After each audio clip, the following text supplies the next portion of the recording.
Taille en métal, on va passer aux fleurs en papier, des créations qui ont la cote sur les plages de la mer du Nord où la tradition persiste.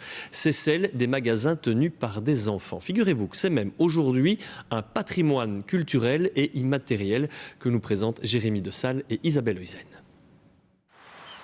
Au siècle dernier déjà, les vacances à la mer du Nord, c'était les pâtés de sable et ça.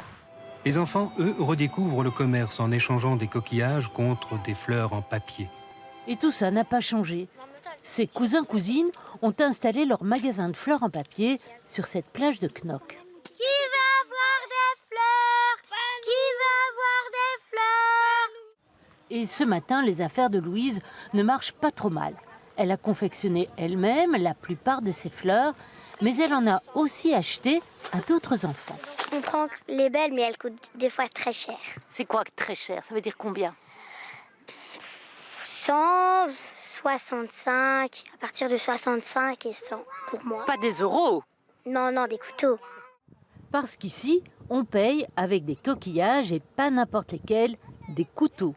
Du coup, il faut les chercher sur la plage et quand on n'en a pas assez, il faut marchander.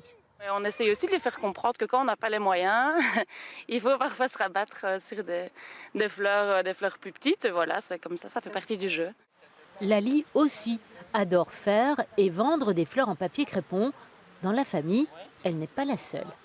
Grand-mère, on allait des fois dans les stages et on faisait des fleurs en papier.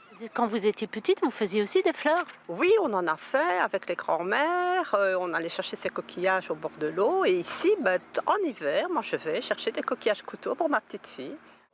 Cette tradition était reconnue patrimoine culturel immatériel. Elle remonte au moins à l'entre-deux-guerres, mais la fleur en papier, elle, est plus ancienne. Natuurlijk, papier en bloemen die bestonden wel al iets langer.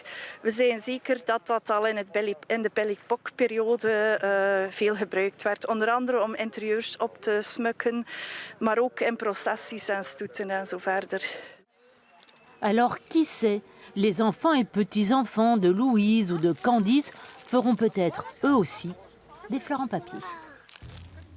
Fin de cette édition. Au nom de toute l'équipe, je vous remercie de nous avoir suivis. Je vous remercie aussi de rester avec nous pour suivre la météo de Mélanie Pousseur. Et puis dans la